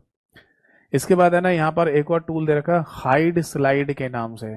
जैसे सपोज दैट कि आपने 10 स्लाइड की एक पूरी प्रेजेंटेशन फाइल तैयार की है। अब आपको है ना प्रेजेंटेशन देने जाना है, तो प्रेजेंटेशन जब आप दोगे तो 10 की 10 स्लाइड प्ले हो जाएंगी, या 10 की 10 स्लाइड का स्लाइड शो हो जाएगा। बट आपको अचानक लगता है कि इन 10 में से एक स्लाइड ऐसी है जो यहाँ पर इररिलेवेंट है, यानी कि उसकी जरूरत नहीं थी, फिर भी हमने बना दिया, उसको हटा दो। तो डिलीट मत करो, क्योंकि पता चले स्लाइड शो करने के बाद या प्रेजेंटेशन देने के बाद आपको लगे यार वो स्लाइड काम की थी, हमने बेकार में ना गलत में डिलीट कर दी उसको, तो ये मत करो, आप सीधे उसको हाइड कर दो। समझ में आ रहा है? तो आप उसे हाइड भी कर सकते हैं। और आप जब स्लाइड शो देंगे, किसी के सामने प्रेजेंटेशन देंगे, तो उसमें 9 स्लाइड यानी 9 स्लाइड का तो स्लाइड शो हो जाएगा। एक स्लाइड जिसको आपने हाइड किया है वो स्लाइड शो के दौरान दिखाई नहीं देगी, जिसको बाद में आप अनहाइड भी कर सकते हैं। समझ में आ गया? तो बस ये ध्यान रखना कि किसी भी स्लाइड को हाइड भी किया जा सकता है। ठीक। इसके बाद है ना रिहर्स टाइमिंग, यहाँ लिख लीजिए, रिहर्स टाइमिंग भी आप सेट कर सकते हैं। देखो, जो ऑटोमेटिक फीचर है ना रिहर्सल विद कोच वाला, जिसमें मैंने यहाँ पर जो बताया आपको, इसमें अपना पूरा टाइम लगता है। यानी कि आप है ना रिहर्सल विद कोच वाले टूल को इस्तेमाल करेंगे तो एक पूरा एनालाइज करने में टाइम लगेगा। अब इस टाइम को आप कम ज़्यादा भी कर सकते हैं इस टूल के थ्रू, रिहर्स टाइमिंग के थ्रू। ये उसी तरीके से समझ लो जैसे हम अपनी किसी नोटबुक को या किसी कंटेंट को किसी से जज करवाने के लिए पहुंचे हैं कि भाई देख के बताना कोई गलती तो नहीं है। अब वो अपने हिसाब से चेक कर रहा है, अपने हिसाब से सारी चीज़ों को देख रहा है कि भैया कोई गलती तो नहीं, कोई एरर तो नहीं है, टाइम लगा रहा है वो। अब हम उसे जाके ये कहते हैं कि हमारे इस कंटेंट को चेक कर फटाफट जल्दी से, बट टाइम है तेरे पास 2 मिनट का, केवल 2 मिनट में फटाफट चेक कर ले। हमने उसको टाइम भी दे दिया। तो ये बेसिकली रिहर्स या रिहर्स टाइमिंग के नाम से इस टूल को कहा जाता है। यानी मोटा मोटा है ना हम यहाँ पर ये कह सकते हैं कि रिहर्सल विद कोच नाम के टूल का भी टाइम सेट कर देना कि ये कितने टाइम में है ना रिहर्सल विद कोच नाम का जो टूल है वो कितने समय में ना आपको पूरा एनालाइज करके लास्ट में टिप्स दे। समझ में आ गई बात? तो रिहर्सल टाइमिंग या रिहर्स टाइमिंग के नाम से इसको बोला जाता है। इसके बाद एक और टूल यहाँ पर दिया हुआ, दैट इज रिकॉर्ड के नाम से। ये क्या है जी? देखो, रिकॉर्ड का सिंपल सा मतलब है कि आप जो प्रेजेंटेशन फाइल, मतलब प्रेजेंटेशन किसी के सामने दे रहे हैं ना, इसको अगर आपको रिकॉर्डिंग करना है तो वो आप रिकॉर्डिंग भी कर सकते हैं। तो यहाँ पर रिकॉर्ड का मतलब सिंपल सा ही है, प्रेजेंटेशन को रिकॉर्ड करना। भाई ऐसा हो सकता है ना कि आपसे बाद में कोई ये बोले कि जो प्रेजेंटेशन आपने दी है, किसी के सामने दिखाई है प्रेजेंटेशन, उसको रिकॉर्ड करके उसकी रिकॉर्डिंग कर लेना, ताकि है ना मैं भी बाद में देख पाऊँ उसकी वीडियो को देखकर कि आपने प्रेजेंटेशन कैसे दी थी। तो प्रेजेंटेशन को रिकॉर्ड करना, प्रेजेंटेशन को रिकॉर्ड करना या प्रेजेंटेशन रिकॉर्ड करने ना का टूल आपको यहाँ पर दे रखा है। ठीक है। ऐसा हो सकता है ना कि मैं मान लो किसी डेलीगेट्स वगैरह के सामने गया, है ना, उनके सामने मैंने प्रेजेंटेशन दी पूरी 15-20 मिनट, और फिर मेरा कोई दोस्त आके ये बोले कि भाई जो तूने प्रेजेंटेशन वहाँ दिखाई थी, जिस तरीके से आपने तूने दिखाया था, उसकी रिकॉर्डिंग अगर तूने की हो तो मुझे दे दे, मैं भी है ना उससे थोड़ी सी प्रिपरेशन कर लूंगा ताकि मैं भी उसी तरीके से प्रेजेंटेशन दे पाऊँ। तो ये रिकॉर्ड करने का टूल भी आपको यहाँ पर दिया गया है। इसके बाद चौथे नंबर पर यहाँ पर आपको एक ग्रुप मिलेगा, वो है मॉनिटर का। मॉनिटर का मतलब होता है मॉनिटर सिलेक्शन, मॉनिटर सिलेक्शन के नाम से। इसका मीनिंग सिंपल सा ही है और कोई ज़्यादा इम्पोर्टेंट भी नहीं है, बस लिख लीजिए और समझ लीजिए कि आपके कंप्यूटर के साथ है ना ऐसा हो सकता है कि कई सारे मॉनिटर स्क्रीन्स कनेक्टेड हों। अभी ज़रूरी नहीं है ना कि आपके कंप्यूटर के साथ जो मॉनिटर स्क्रीन पहले से लगी हुई है केवल उसी पर ही स्लाइड शो आप दें। आप है ना, जैसे मैं अभी एक क्लास ले रहा हूँ तो मेरे कंप्यूटर की स्क्रीन के साथ साथ है ना यहाँ पर एक एलईडी स्क्रीन भी कनेक्टेड है जिस पर हम आपके कमेंट्स देखते हैं। तो मैं ये प्रेजेंटेशन एलईडी स्क्रीन पर दिखाना चाहूँ तो मुझे यहाँ से सेलेक्ट करना पड़ेगा एलईडी स्क्रीन। ऐसे ही मान लो मैं किसी प्रोजेक्टर के थ्रू किसी पर्दे पर है ना प्रेजेंटेशन दिखाना चाहता हूँ तो प्रोजेक्टर को सेलेक्ट करना पड़ेगा, है ना। तो कंप्यूटर की स्क्रीन, एलईडी स्क्रीन, प्रोजेक्टर की स्क्रीन, ये सब चीज़ें अगर आपके कंप्यूटर के साथ कनेक्टेड हैं तो ये आ जाएंगे आपके यहाँ पर, ये तीनों ऑप्शन यहाँ पर आ जाएंगे। आप जिसको भी सेलेक्ट करेंगे वहीं पर आपकी प्रेजेंटेशन प्ले होना शुरू हो जाएगी। तो सिंपल सही है, जितने भी मॉनिटर्स कनेक्टेड हैं, जितने भी ऑप्शंस कनेक्टेड हैं कंप्यूटर के साथ, आप किस पर स्लाइड शो प्रेजेंट करना चाहते हैं वो यहाँ से सेलेक्ट किया जाएगा। समझ में आ गया सभी को? इसके बाद आता है बेटा रिकॉर्ड के नाम से। ठीक है, नाम से ही पता चल रहा होगा आपको, रिकॉर्ड मतलब रिकॉर्डिंग। ठीक है, चलिए समझ लेते हैं, जल्दी से लिख लेते हैं इसके बारे में भी। ठीक है, देखो रिकॉर्ड है ना, ये आपको ये कई जगह दे रखा है। जैसे अभी थोड़ी देर पहले भी मैंने लिखा था कि अगर आप है ना रिकॉर्डिंग करना चाहें तो रिकॉर्ड कर सकते हैं अपनी प्रेजेंटेशन को। यहाँ पर एक अलग से ही है ना मेन्यू या टैब बना के दे दिया रिकॉर्ड के नाम से। इसमें सारे के सारे ऑप्शन रिकॉर्डिंग के ही दे रखे हैं। यानी अगर आपको वीडियो रिकॉर्ड करनी है, अगर आपको ऑडियो रिकॉर्ड करनी है, मतलब किसी तरीके की रिकॉर्डिंग करनी है, वो आपको यहाँ पर टूल देखने को मिल जाएगा। समझ में आ गया सभी को?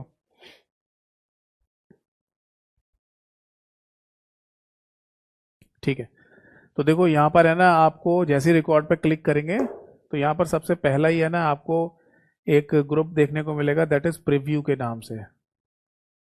ठीक है, यानी कि अगर आपने रिकॉर्डिंग की है तो रिकॉर्डिंग को आप है ना चेक कर सकते हैं कि वो प्रॉपर तरीके से रिकॉर्ड हुई है नहीं हुई है, तो उसको ना प्रीव्यू के नाम से बोल दिया जाता है। जैसे कि ट्रांजिशन और एनिमेशन के केस में भी सबसे पहले वाले ग्रुप का नाम प्रीव्यू ही था, कि आप ट्रांजिशन अप्लाई करके देखना चाहते हैं सही से हुई है नहीं, प्रीव्यू कर सकते हैं।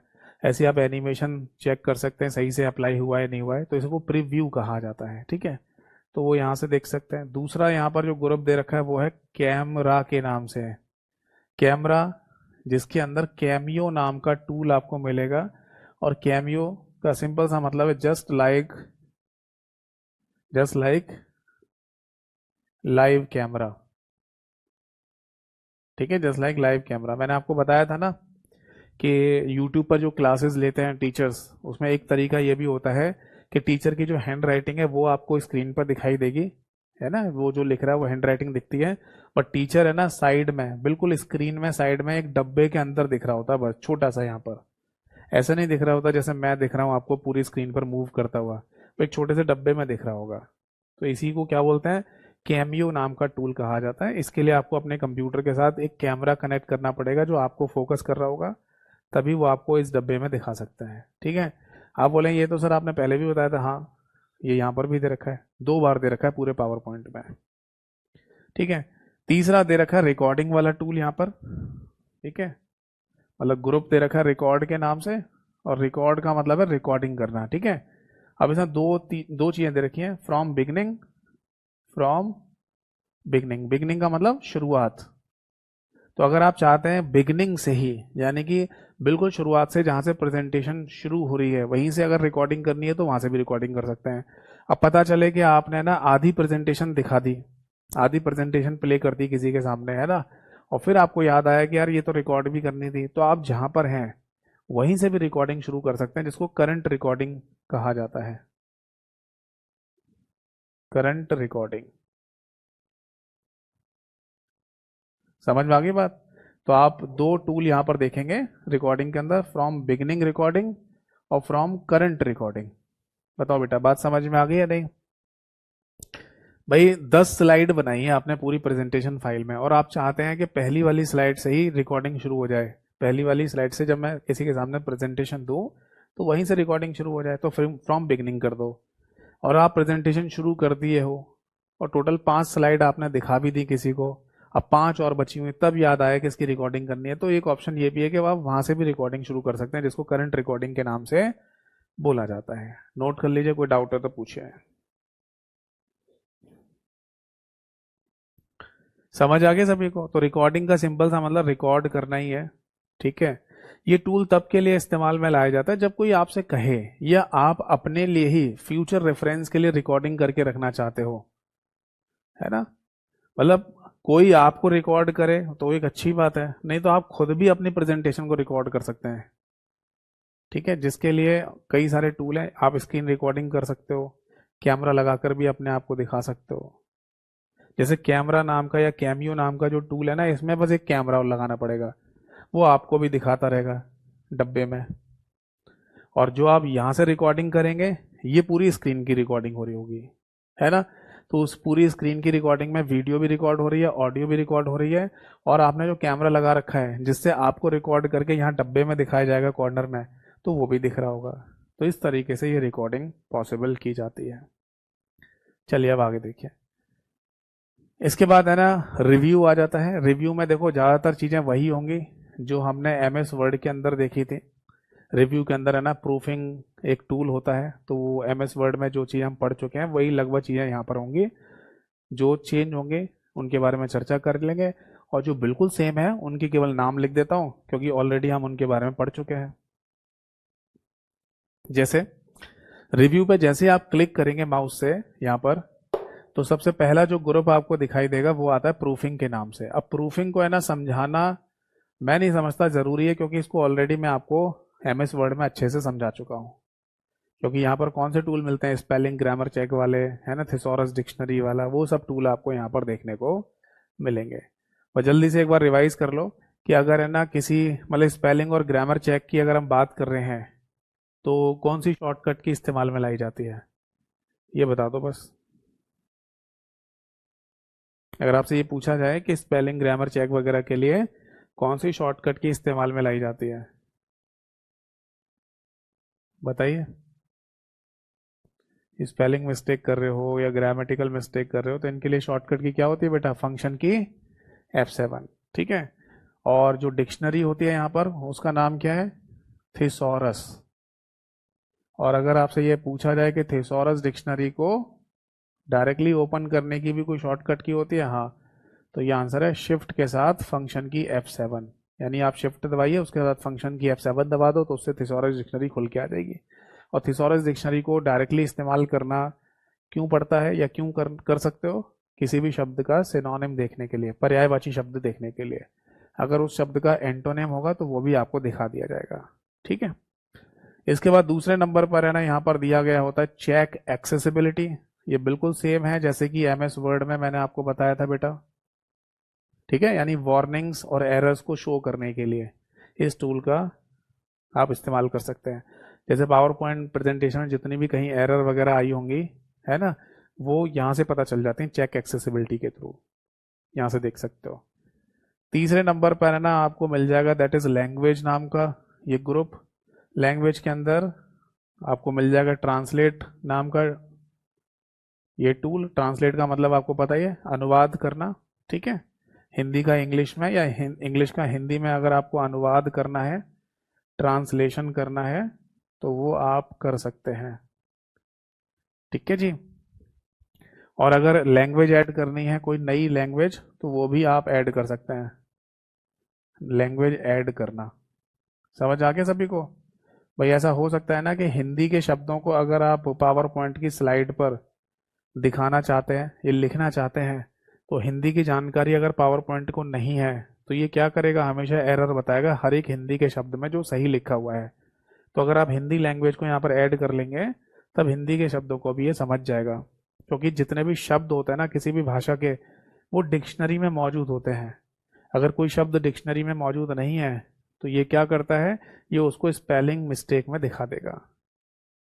जैसे मेरा ही नाम अगर लिखा जाए पावर पॉइंट में, जो कि किसी डिक्शनरी में तो मौजूद नहीं होता है, मेरा नाम या किसी व्यक्ति का नाम डिक्शनरी में थोड़ी होता है। तो अगर मेरा नाम किसी डिक्शनरी में लिखा हुआ हो, मतलब मेरा नाम अगर लिखा जाए वर्ड एक्सेल पावर पॉइंट में जो कि डिक्शनरी में मौजूद मौजूद नहीं है, तो क्या दिखाएगा, मेरे नाम के नीचे स्पेलिंग मिस्टेक दिखाएगा ये वर्ड एक्सेल पावर पॉइंट तीनों ही। क्यों, क्योंकि नाम डिक्शनरी में नहीं है। ठीक है, तो यहाँ पर हमारे पास एक ऑप्शन होता है कि हम जो भी शब्द डिक्शनरी में मौजूद नहीं है, जिनके नीचे स्पेलिंग की मिस्टेक आ रही है, उनको डिक्शनरी में मैनुअली ऐड भी कर सकते हैं। ऐड टू डिक्शनरी का एक ऑप्शन आता है। ठीक है, बाकी हिंदी वाला मैं एग्जांपल ये बता रहा था, जैसे हिंदी के शब्द हैं वो आप पावर पॉइंट की स्लाइड पर या वर्ड में या एक्सेल में लिखोगे और हिंदी की शब्दों की नॉलेज इस डिक्शनरी में नहीं है, तो ये हर एक हिंदी के सही शब्द के नीचे भी स्पेलिंग मिस्टेक दिखा देगा। तो फिर हमारे पास ऑप्शन ये है कि हम हिंदी भाषा को यहाँ पर ऐड कर लें। ठीक है जी, नोट कर लीजिए, कोई डाउट है तो पूछिए। ठीक, चलो चौथे नंबर पर है ना आपको यहाँ पर एक ग्रुप मिलेगा, वो है कमेंट के नाम से। कमेंट का मतलब है सिंपल सा कमेंट करना, यानी किसी भी ऑब्जेक्ट के साथ अगर आपको कोई कमेंट ऐड करना है तो कमेंट ऐड कर सकते हो। ठीक है, और कमेंट को अगर कम शब्दों में आपको बोलना है कि ये क्या चीज़ है, तो हम इसको एडिशनल नोट कहते हैं, यानी कि अतिरिक्त नोट। यानी किसी भी चीज़ के बारे में अलग से कुछ आपको अतिरिक्त बातें बतानी है तो वो कमेंट में लिख सकते हैं। ठीक है, कमेंट नाम का जो ये ग्रुप है वो आपको इंसर्ट वाले मेन्यू या टैब के अंदर भी देखने को मिलता है। ठीक है, इसके बाद पांचवें नंबर पर है ना एक और आपको ग्रुप मिलेगा, वो है कंपेयर के नाम से। और कंपेयर के अंदर दो टूल आपको मिल जाएंगे, एक कंबाइन के नाम से और एक कंपेयर के नाम से। बिल्कुल ये सेम ही है जैसे MS वर्ड में बताया था, कंबाइन और कंपेयर। जो डेफिनेशन जो पॉइंट मैंने कंबाइन और कंपेयर के लिखे थे MS वर्ड में, वही सेम चीज़ यहाँ पर भी है। तो जल्दी से रिवाइज कर लेते हैं। कंबाइन का मतलब ये था कि अगर मान लो सपोज दैट के दो अलग अलग फाइल हैं, चाहे वो किसी भी वर्जन में बनी हो चाहे वो सेम वर्जन में बनी हो, उनको जोड़कर एक ही फाइल बनानी है आपको, तो कंबाइन वाले इस टूल का इस्तेमाल कर सकते हैं। ठीक है, दो पावर पॉइंट की फाइलें एक ही फाइल में जुड़ के बन जाएंगी, एक ही फाइल बन जाएगी दो फाइलों की। और कंपेयर में दो अलग अलग वर्जन यानी दो अलग अलग संस्करणों में बनी हुई फाइलों के बीच में तुलना कर सकते हैं, कंपेयर कर सकते हैं कि उसमें कितना चेंज या बदलाव आया है। समझ आ गए सभी को? ठीक है, एक है ना छठवें नंबर पे यहां लिख देता हूं, 6 नंबर पर है ना एक ग्रुप आपको और देखने को मिलेगा जिस पर इंक लिखा होता है। इंक का मतलब क्या है? देखो इंक का सिंपल सा मतलब है यहां से, ये ड्रॉ नाम का जो मेन्यू या टैब दे रखा है ना, इसके थ्रू आप अपनी हैंड राइटिंग में कुछ लिख सकते हो। हाँ लिख सकते हैं। तो जो भी आपने हैंड राइटिंग में लिखा है, अपनी इंसानी लिखावट में लिखा है, कैसे लिखेंगे? किसी पेन टैब का इस्तेमाल करके, है ना। तो स्लाइड के ऊपर जो भी आप हैंड राइटिंग में लिखा है आपने, उसको या तो हाइड करना हो आपको या फिर उसको डिलीट करना हो, क्योंकि जो आपने लिखा है वो तो दिखाई देगा ही देगा। बट अगर आप चाहें कि अपनी हैंड राइटिंग में जो आपने लिखा है उसको हाइड कर दें बस, है ना, ताकि जैसे मान लो प्रेजेंटेशन आप दिखा रहे हो किसी के सामने, तो उसमें जो अपनी हैंड राइटिंग में आपने लिखा है वो ना दिखाई दे किसी को, तो उसको हाइड कर दो। और आपको लगता है कि मैंने स्लाइड के ऊपर अपनी हैंड राइटिंग में कुछ लिखा था वो मुझे नहीं चाहिए, तो आप उसे डिलीट कर दो। तो सिंपल सा मतलब है, इंक नाम के इस ग्रुप के अंदर जो हैंड राइटिंग में आपने लिखा है, किसके थ्रू लिखा होगा? ड्रॉ वाले इस मेन्यू या टैब के थ्रू, तो उसको हाइड या उसको डिलीट करने का टूल यहाँ पर दिया गया है। नोट कर लीजिए, कोई डाउट है तो पूछिए। बताइए, बात समझ में आ गई या नहीं?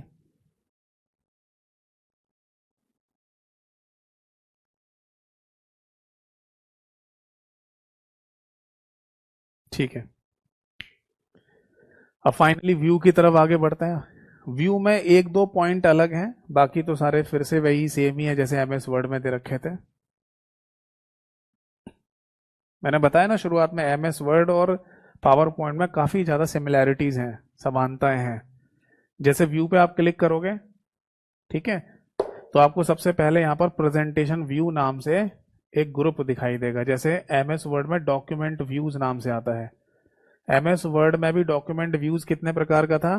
5। यहाँ पर भी 5 ही तरीके का प्रेजेंटेशन व्यू होता है, बट नाम अलग अलग है। कुछ नाम अलग हैं, जैसे कि सबसे पहला जो व्यू आपको दिख रहा होता है उसे नॉर्मल व्यू के नाम से बोलते हैं, और इसके आगे लिख लेना बेटा, ये बाय डिफॉल्ट होता है। बाय डिफॉल्ट व्यू यानी कि स्वतः ही आने वाला व्यू, ठीक है ना। यानी कि अगर आप पावर पॉइंट की फाइल ओपन करते हैं तो सबसे पहला जो व्यू आपको दिखता है वो आपका नॉर्मल व्यू के नाम से होता है। ठीक है, इसके बाद आप चाहें तो पावर पॉइंट प्रेजेंटेशन व्यू को नोट्स पेज व्यू में भी चेंज करके देख सकते हैं। नोट्स पेज व्यू, अब ये कौन सा व्यू है? ये भाई यही चीज तो मैंने आपको बताई थी जब हेडर फूटर वाला केस बताया था, याद है? इंसर्ट वाले मेन्यू या टैब के अंदर मैंने हेडर फूटर टूल बताया था। तो अगर आप हेडर के साथ फूटर भी देखना चाहते हैं या अप्लाई करना चाहते हैं हेडर फूटर एक साथ, तो आपको नोट्स पेज व्यू में जाना पड़ेगा, वहां पर आप हेडर फूटर लिख पाएंगे। नोट्स पेज व्यू में ना कुछ इस तरीके का फॉर्मेट खुल के आएगा, जिसमें जो भी स्लाइड आपके सामने थी और उसका आपने नोट्स पेज व्यू खोला है, तो वो स्लाइड तो यहाँ पर दिखाई देगी। ठीक है, और उसके नीचे नोट्स लिखने का एक सेक्शन आ जाता है ऐसे, तो आप यहाँ जो भी नोट्स लिखना चाहें स्लाइड के बारे में वो लिख दो। भाई प्रेजेंट जो स्लाइड होती है ना, उसके ऊपर लिमिटेड चीजें ही लिख सकते हो या बना सकते हो, पर एडिशनल चीजें अगर आपको लिखकर बतानी है तो वो आप यहाँ पर नोट करके लिख के बता सकते हो। ठीक है, समझ आ गया? तो यहाँ पर आपको हेडर का ऑप्शन मिल जाता है, यहाँ पर आपको फूटर का ऑप्शन मिल जाता है, यहाँ पर आपको मिल जाएगा डेट और टाइम का ऑप्शन, और यहाँ पर आपको मिल जाता है स्लाइड नंबर का ऑप्शन। तो 4 टूल मिलते हैं आपको, हेडर फूटर, डेट और टाइम और स्लाइड नंबर का, नोट्स पेज व्यू में जाकर। नॉर्मल व्यू में अगर आप रहेंगे या देखेंगे तो आप है ना नॉर्मल व्यू में स्लाइड के नीचे फूटर, डेट और टाइम और स्लाइड नंबर, ये 3 चीज अप्लाई कर सकते हैं, देख सकते हैं। ये मैंने इंसर्ट में बहुत डिटेल में आपको समझाया था, याद है ना? ठीक है, इसके बाद है ना एक और व्यू आता है यहाँ पर जिसे स्लाइड शॉर्टर व्यू के नाम से बोलते हैं। स्लाइड शॉर्टर में बेसिकली क्या होता है बेटा, जैसे ये मतलब स्क्रीन पर है ना जितनी भी स्लाइड है वो ऐसे बन के आ जाती हैं। जैसे टोटल मिला के है ना, आपने पावर पॉइंट की टोटल मिला के मान लो 10 स्लाइड बनाई, तो 10 की 10 स्लाइड ऐसे आ जाएंगी। अब हम इन इन स्लाइड को 1 2 3 4 5 6 7 8 9 इनको आगे पीछे कहीं भी खिसका सकते हो। जैसे मान लो ये 9वें नंबर की स्लाइड है, इसे खिसका के मैं यहाँ लाना चाहूँ तो इसे आसानी से अरेंज किया जा सकता है। इन स्लाइड को आगे पीछे किया जा सकता है स्लाइड शॉर्टर व्यू के अंदर। तो बीते कुछ समय पहले एक पेपर हुआ जहां पर ये क्वेश्चन पूछा गया एग्जाम में कि बताइए अगर आप पावर पॉइंट में स्लाइड को इजी यानी आसान तरीके से व्यवस्थित करना चाहते हैं तो इसके लिए कौन से व्यू में आपको जाना होगा या किस व्यू का इस्तेमाल आपको करना होगा। तो बेटा इसका सही आंसर था स्लाइड शॉर्टर व्यू। समझ में आई बात है नहीं? स्लाइड शॉर्टर व्यू के थ्रू है ना आप अपनी जितनी भी स्लाइड्स है ना उन सभी को एक बेहतर तरीके से मैनेज कर सकते हो। इनको आगे मैनेज करने का मतलब मेनली यही होता है आगे पीछे करना। तो आसानी से है ना स्लाइड्स को आगे पीछे किया जा सकता है जिसमें केवल माउस का इस्तेमाल करके है ना इनको उठाकर कहीं भी आगे पीछे रख सकते हो आप। ठीक। इसके बाद है ना एक और यहाँ पर व्यू आपको दिखाई देगा जिसको रीड मोड कहते हैं। रीड मोड को है ना आप चाहें दूसरे शब्दों में फुल स्क्रीन रीडिंग भी कह सकते हैं, फुल स्क्रीन मोड या फुल स्क्रीन रीडिंग मोड भी कह दीजिए।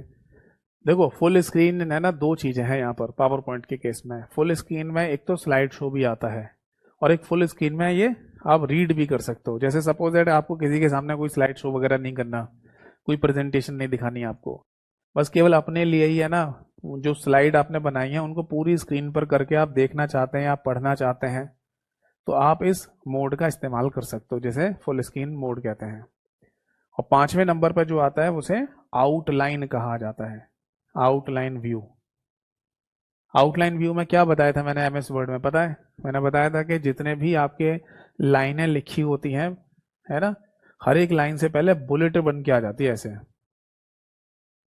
तो ऐसे यहाँ पर लाइनों के आगे तो नहीं बट स्लाइड्स के आगे बुलेट बन के आ जाती है। जैसे टोटल मिला के है ना आपने पावर पॉइंट की 10 स्लाइड बनाई है, तो 10 की 10 स्लाइड है ना ऐसे दिख रही होंगी। जैसे ये पहले नंबर की स्लाइड है, ये दूसरे नंबर की है, तीसरे नंबर की है, चौथे नंबर की। तो हर एक स्लाइड से पहले ना ऐसे छोटे छोटे से बुलेट्स बन के आ जाती हैं। तो इसी को यहाँ पर आउटलाइन व्यू कहा जाता है ना। तो एक तरीके से इसको बुलेटेड व्यू भी कहते हैं। अगर आपको बुलेट्स के साथ अपने स्लाइड्स को देखना है तो उसे हम आउटलाइन व्यू के नाम से बोलेंगे। ठीक है जी, नोट कर लीजिए, कोई डाउट है तो पूछिए। तो मुद्दे की बात यहाँ पर ये समझ में आई हमको कि पावर पॉइंट की जो प्रेजेंटेशन फाइल हमने बनाई है उसको व्यू करने के टोटल मिला के यहाँ पर 5 तरीके दे रखे हैं, 5 व्यू दे रखे हैं। Normal view, notes page view और स्लाइड शॉर्टर, इसके बाद रीड मोड और इसके बाद आउटलाइन व्यू आपको यहाँ पर देखने को मिल जाएगा। समझ आ गया सभी को? क्लियर है? चलो अब आगे देखो। देखो प्रेजेंटेशन व्यू के बाद है ना एक एडवांस टूल यहां पर और भी दे रखा है जिसको क्या बोलते हैं, जिसको मास्टर व्यू के नाम से कहा जाता है। तो दूसरे नंबर पर लिख लीजिए बेटा मास्टर व्यू। अब इसका क्या मीनिंग है? देखो मास्टर व्यू का मतलब ये होता है, ऐसे समझ लो जो व्यू अभी आपने देखा है ना उसका एडवांस टूल बेसिकली, या एडवांस लेवल पर प्रेजेंटेशन को देखना। ठीक है जी। जैसे मैं बताता हूँ, जैसे अभी है ना हमने ये देखा कि नॉर्मल व्यू में हमें स्लाइड कैसे दिखाई देती है। नॉर्मल व्यू में ना हमें स्लाइड ऐसे दिखाई देगी, फिर कोई दूसरी स्लाइड होगी तो ऐसे दिखाई देगी, तीसरी स्लाइड होगी तो ऐसे, एक के नीचे एक स्लाइड आपको दिखाई देंगी नॉर्मल व्यू में। बट अगर मैं मान लीजिए कि मैं एक एडवांस टूल का इस्तेमाल करूं जिसमें जो स्लाइड बनाई है, जो पहली नंबर की स्लाइड है ना, इस स्लाइड पर सपोज दैट के मैंने ना कुछ प्रॉपर्टीज या कुछ टूल्स अप्लाई किए हैं। ठीक है, तो यही सारे टूल्स या प्रॉपर्टी जो मैंने स्लाइड के ऊपर अप्लाई किए हैं वो इससे जुड़ी हुई और स्लाइड में भी आ जाएं अपने आप, ऐसे करके ये सारे टूल्स एंड प्रॉपर्टी यहाँ पर भी आ जाएं, टूल्स प्रॉपर्टी यहाँ पर भी आ जाएं, टूल्स प्रॉपर्टी यहाँ पर भी आ जाएं। एक तरीके से ऐसे समझ लो जैसे यहाँ मैंने कोई थीम अप्लाई की है वो थीम इनके ऊपर भी आ जाए। तो एक तरीके से ये पहली स्लाइड तो इसकी पहली की पहली स्लाइड, पहली की दूसरी स्लाइड, फर्स्ट की थर्ड स्लाइड, इस तरीके से ये स्लाइड्स आपके सामने आ जाएंगी। ऐसा तब करना होता है जब आपको जितनी भी स्लाइड्स हैं उन सभी स्लाइड्स के ऊपर एक ही जैसी फॉर्मेटिंग करनी हो, एक ही जैसे टूल्स अप्लाई करने हो, तब उसको है ना बेसिकली हम तब उसके लिए हम बेसिकली ये वाला टूल अप्लाई करते हैं, तब हम उसमें मास्टर व्यू का इस्तेमाल करेंगे। समझ में आ गया सभी को?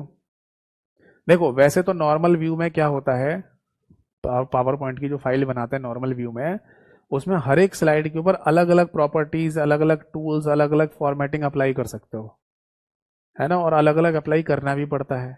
आप एक ही टूल को है ना सभी के सभी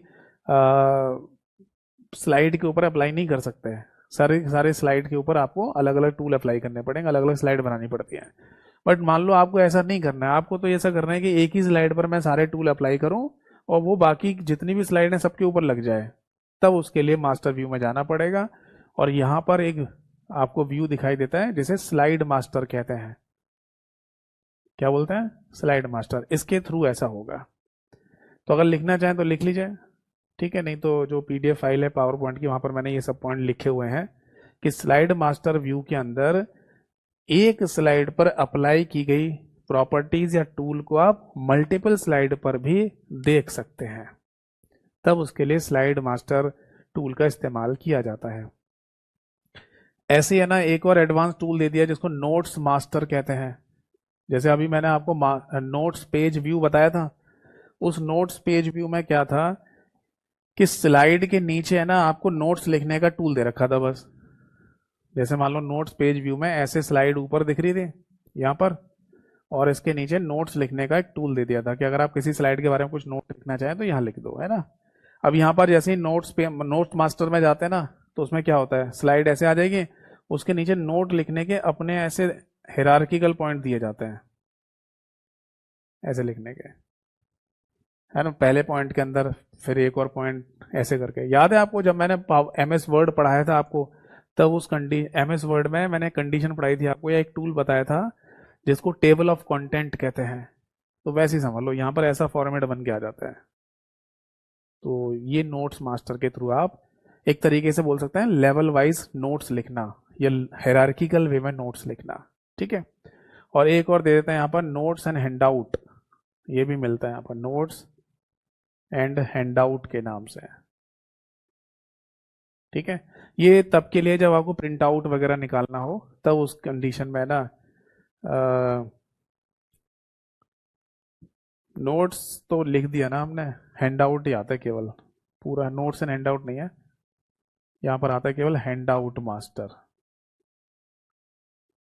ये लिख लेना। मतलब नोट्स मास्टर अलग है, हैंडआउट मास्टर। हैंडआउट मास्टर का इस्तेमाल है ना ये तब किया जाता है जब प्रिंट आउट निकालते हैं, एक जैसे प्रिंट आउट निकालने हो स्लाइड्स के, तब उस कंडीशन में हैंडआउट मास्टर का इस्तेमाल किया जाता है, ठीक है। तो अगर आपको ये पूछा जाए पेपर में कि बताइए पावर पॉइंट के अंदर कितने मास्टर व्यू होते हैं, तो आंसर होगा 3 मास्टर व्यू होते हैं, स्लाइड मास्टर, नोट्स मास्टर और हैंडआउट मास्टर।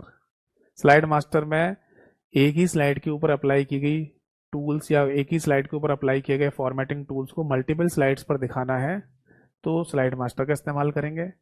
अगर हायरार्किकल वे में या लेवल वाइज नोट्स लिखने हैं तो नोट्स मास्टर का इस्तेमाल करेंगे। और प्रिंट आउट में एक जैसी सेटिंग्स, एक जैसी प्रॉपर्टी सारे प्रिंट आउट पे चाहिए आपको, तो हैंडआउट मास्टर का इस्तेमाल किया जाता है। इसे नोट कर लीजिए, कोई डाउट है तो पूछिए।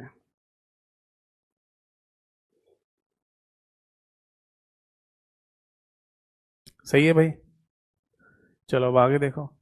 इसके बाद है ना हम आगे बढ़ेंगे तो हमें तीसरे नंबर पर यानी कि थर्ड नंबर पर एक और ग्रुप देखने को मिलेगा, वो है शो के नाम से। जैसे एमएस वर्ड में था सेम ही है, इसके अंदर आपको सबसे पहले तो रूलर मिलेगा। रूलर अगर अप्लाई करना है तो अप्लाई कर दो, हटाना है तो हटा सकते हो। इसके बाद आपको ग्रिड लाइन का नाम टूल मिलेगा। ग्रिड लाइन वैसे तो पावर पॉइंट की स्लाइड पर आती नहीं है, बट अगर आपको देखनी है तो यहाँ से अप्लाई कर सकते हैं। ग्रिड लाइन का सिंपल सा मतलब होता है रो और कॉलम वाली लाइन है, तो पावर पॉइंट की स्लाइड पर दिखती तो नहीं है, बट अगर आपको दिखानी है तो दिखा सकते हो। और तीसरा आता है यहाँ पर नेविगेशन नाम का टूल। नेविगेशन आपको पता ही है, नेविगेशन का मतलब होता है फाइंड करना, ढूंढना। तो आप लिख सकते हैं फाइंड टूल।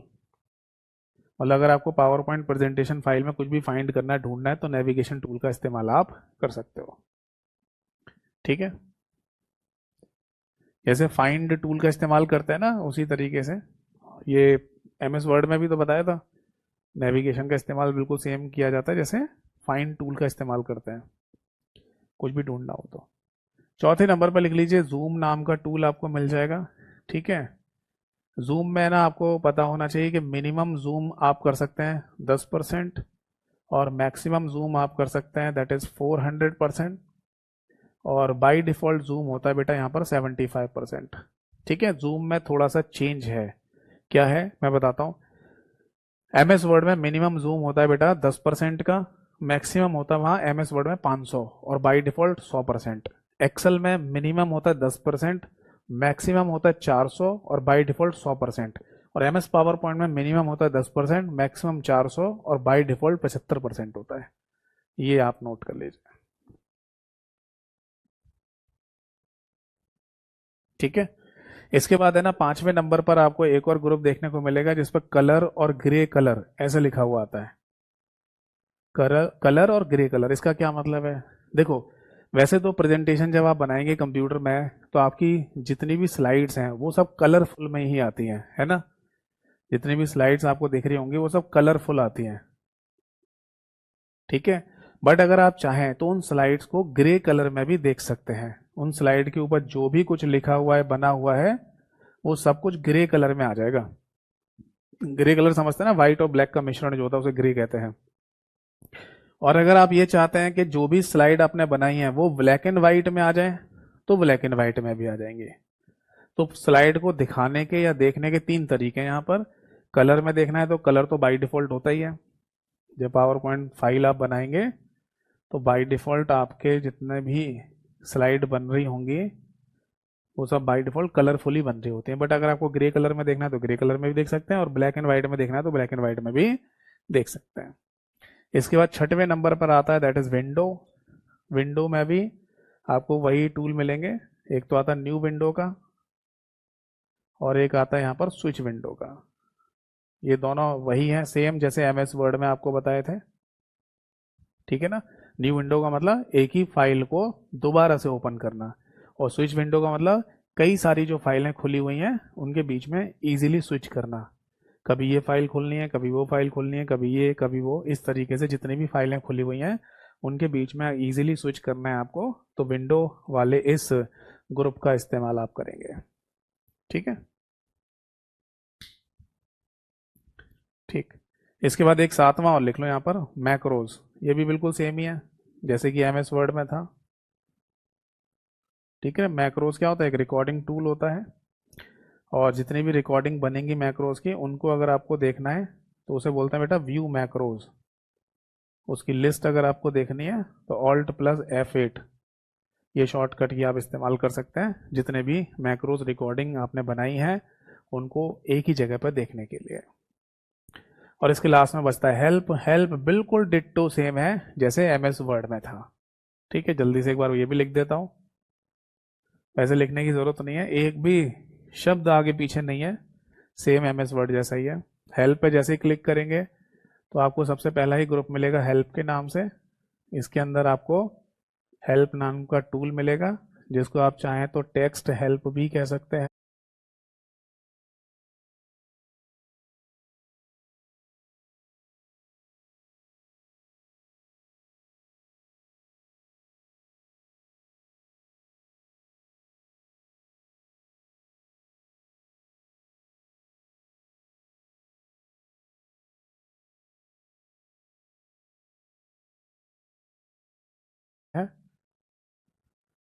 जिसकी शॉर्टकट की फंक्शन की F1 होती है। इसके बाद आप कॉन्टेक्ट सपोर्ट कर सकते हैं, रोबोटिक चैट। इसके बाद आप फीडबैक देना चाहें तो फीडबैक दे सकते हैं माइक्रोसॉफ्ट कंपनी को, यानी सजेशन। इसके बाद है ना आपको यहाँ पर एक और टूल मिलता है दैट इज शो ट्रेनिंग का। शो ट्रेनिंग का मतलब होता है बेटा वीडियो ट्यूटोरियल। यानी कि अगर आपको किसी टूल को देख मतलब किसी टूल का नाम याद है, ठीक है, और उसके बारे में नहीं पता कि वो कैसे अप्लाई होता है तो आप उसका वीडियो भी देख सकते हैं वो कैसे अप्लाई किया जाता है। और लास्ट में आता है व्हाट्स न्यू। यानी अगर मान लो कोई अपडेट आई है, ठीक है, यानी अगर कोई अपडेट आई हुई है और वो आपको पता नहीं चल पाई कि अपडेट क्या थी तो आप व्हाट्स न्यू में जाकर ये भी चेक कर सकते हैं कि क्या अपडेट आई थी। ठीक है भाई, तो ये हो गया आज का पावर पॉइंट का थ्योरेटिकल कॉन्सेप्ट कंप्लीट। अब अगली नेक्स्ट क्लास में पावर पॉइंट का प्रेजेंटेशन और दिखाना है मेरे को, यानी कि मतलब प्रैक्टिकल दिखाना है। नेक्स्ट क्लास में मैं पावर पॉइंट का प्रैक्टिकल करके दिखाऊंगा। जितने भी टूल्स हमने अभी तक थ्योरेटिकल वे में देखे हैं, पढ़े हैं, उनका प्रैक्टिकल करके देख लेंगे, जैसे एमएस वर्ड और एक्सेल का किया था। तो जो लोग भी है ना पावर पॉइंट की प्रैक्टिकल क्लास को देखना चाहें वो ज़रूर आएँ, ठीक है। और जितने भी टूल्स मैंने आपको थ्योरेटिकल वे में बताए हैं, उनका अगर किसी का भी आपको प्रैक्टिकल देखना हो तो आप प्रैक्टिकल वाली क्लास में ज़रूर आएँ और पूछें डाउट कि सर ये चीज़ आपने थ्योरेटिकल वे में बताई थी तो उसको कैसे प्रैक्टिकली किया जाता है। तो मैं नेक्स्ट क्लास में पावर पॉइंट का प्रैक्टिकल आपको बता दूंगा, करके दिखा दूंगा, ठीक है। और फाइनली ये पावर पॉइंट भी हमारा ख़त्म हो जाएगा और फिर इसके बाद जो भी अगला चैप्टर होगा उसको डिस्कस करना शुरू करेंगे, ठीक है भाई। चलो, तो आज की क्लास और सभा को ही समाप्त करते हैं। बाकी अगर कोई डाउट रह जाए तो व्हाट्सएप पर भी कम्युनिकेट कर सकते हो। व्हाट्सएप नंबर मैंने क्लास की शुरुआत के 1 मिनट में आपको दिया था, 1 मिनट के गाइडेंस में भी आपको बताया था। तो अगली क्लास में मिलेंगे, तब तक के लिए नमस्कार सभी को। जय हिंद, वंदे मातरम।